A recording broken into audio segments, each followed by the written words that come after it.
our own fellows, but yes. any of the other ones, I can't recollect any names, but I just know them through reading the stories about them when they went onto the railway line. Yes. Now what was the... Well, one bloke I remember quite well, yeah. Rowley Richards. Ah, yes, yes. Oh God, he was a bloody little upstart of a bloke. Yes. Major Murphy was our company commander. When Yes. we moved back across the river at Sagarmet, he said to get some grenades and blow up the water treatment plant, put them in amongst the motors. So I was doing that when Rowley Richards came along, and he said, "What are you doing?" And I told him. He said, "Stop doing it, we might be coming back this way." I remember words as well as anything. Yes, yeah. And I said, Major Murphy gave the order. He said, "I'm telling you to stop it." So I did. I told Murphy. He said, "Oh, well, forget about it." Yeah, really. Yeah. Now Murphy was a physician, wasn't he? Yes, yeah. he was. I think he was later at what was the hospital in Sydney? One of the good hospitals, because John Bull was a lieutenant in the 2nd 15th Artillery, and I got to know him out in the West. I didn't know him beforehand.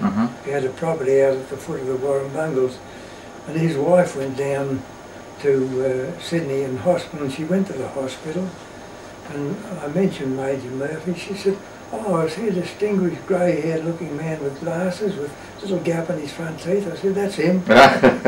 She said, "He's a wonderful man." Yes. Yes. Yeah. So he would have been too as a private practitioner, I would imagine. Yes, yeah. But he had a bit of a breakdown when we got onto Singapore Island, and yeah.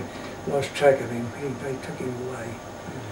Now, do you remember the last time you went across the causeway when you went back home to Singapore? Yes, I do. I remember it well. Yeah. I didn't want to go, I can tell you. Yes, yeah.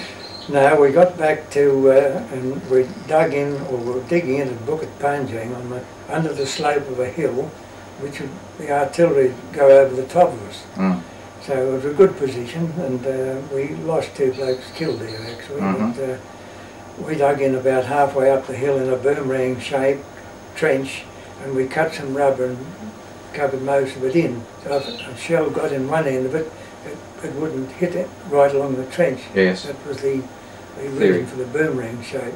And we were only there about 1 day, I think, or 1 or 2 days at the most, and a Staff Sergeant Hughes out of our mob, I think he had the order to do it himself, but he passed it on to me. He said, "I want you to get 8 men together and go with Captain Crabb. You've got to go back over the causeway to pick up some wounded at the 16 Mile Peg." Everything was in mile pegs there. And we got the 16 Mile Peg. There was a side road. We went down it, and there was a rubber processing place there, and a warehouse full of bicycles. I thought, God, this is not the place for us, you know, waiting for the Japs. So I told Captain Crabb, of course we sticky beaked as soon as we got there, had a good look around, and he said, "Well, we'll wait here." We couldn't find the wounded, so we waited, and 2 of the blokes were new recruits, only landed a week or 2 before that, and they were getting a bit panicky, and I told Captain Crabb, he said, "Tell them we'll move out at dark." We went over in the dark, and we came back in the dark and never saw a Jap, and went right into their lines. Never saw one. No. And when we got over there, we're just back into our encampment at Bukit Panjang, and the causeway was blown right behind us. Oh, right. 2:30 in the morning, I think. Yes, yes. If I remember rightly. Yes. So we just made it back across before it was blown up. Yes. And we didn't know any of that. We knew it was mined, Yes. but we didn't know what was going on. But anyhow, we got across, and old Crabby was as cool as a cucumber. He would have been 50. I think his son came here to see me in the last 10 years or so. And he said he never knew his father. Yeah. He said he was a grey-haired old man when he came back. But he was a grey-haired old man when he came to us. Yes, he was. So what age do you think he was? Oh, he was 51, I think. Was he? Yes. Was he one of the oldest doctors? Yeah, I think Colonel Shepherd might have been Yeah. round about that age. He was a First World War bloke. Yes. And Major Rayson was a First World War bloke. Yes. They was our commanding officer in our 2IC. Yes. Rayson was the 2IC. Yeah. But anyhow, they were pretty good blokes, you know. Shepherd was all right. A lot of them didn't like him. A lot of them didn't like a lot of the officers, or most of them. Yes.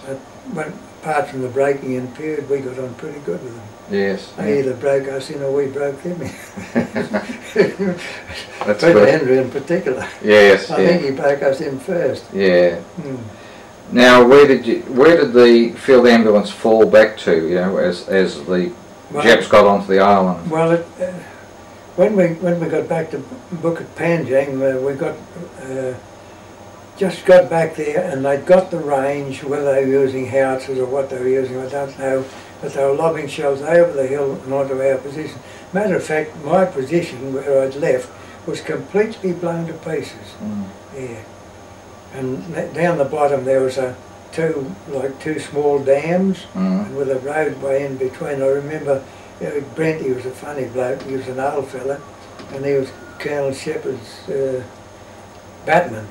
And anyhow, they were walking across this track the day when the shells started to land, and of course Brenty fell straight onto the roadway, and Shepherd jumped in the water.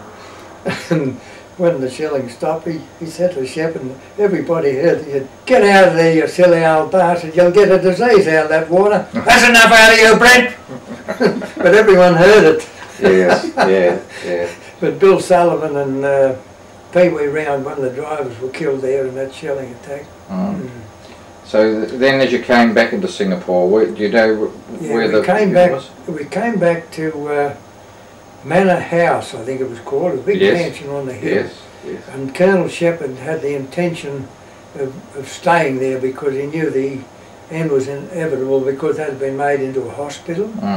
And anyhow, we got rumours they were killing everything in front of them, so we moved back to a place called the Swiss Rifle Club. And we took it over. There was no one there. It was a luxury place where the Swiss and Singapore had a sort of an encampment there, a swimming pool and all that sort of stuff. And that night the fighting went on right around us, and there were some grenades lobbed in close, but nobody got hurt. But there was one track left over behind us, but it meant going back a bit to get onto the main Bukit Timah Road to get into Singapore. And that's what we did. And I was one of the blokes who were left behind again. I got left behind on 3 occasions. Nobody thought to give me the order. They just packed up and left. And Don McLaren, I think it was out of there that a dispatch rider came up, and he had a civilian bike. I think it was there.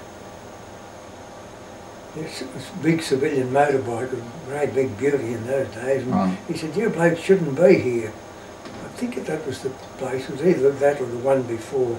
But anyhow, no, it was at Manor House. And he said, "You blokes shouldn't be here." No, I'm wrong again. It was there, because we said, "Well, we were waiting for orders." And he said, "Well, everybody's gone." And we were manning a particular area, you see. And anyhow, he said, "Well, the trucks have been left. They've taken the rotors out of them." And I thought, "Yeah, that's great." He said, "I know where they dropped them though." I said, "For God's sake, go and bloody well get one and put it in one of the trucks." And he did, put it in straight away. It went bam, and I jumped in. There was Don McLaren and Alan Lenz, and I can never think of the other fellow's name. There were 4 of us. And anyhow, I jumped behind the wheel because I had an army driver's licence, and we got down the road, and we headed towards town. There was a roundabout there, and this bloke, I said, "Don't get," and lights out, of course. I said, "Don't get too far ahead, we won't see you." And anyhow, he stayed on. We got the roundabout, and it was under shell fire, and there was a Pommy MP on duty there, and the shells were falling all around him. He was directing the traffic in the dark, and we got there, and instead of going around the roundabout, now the side, we went to the left.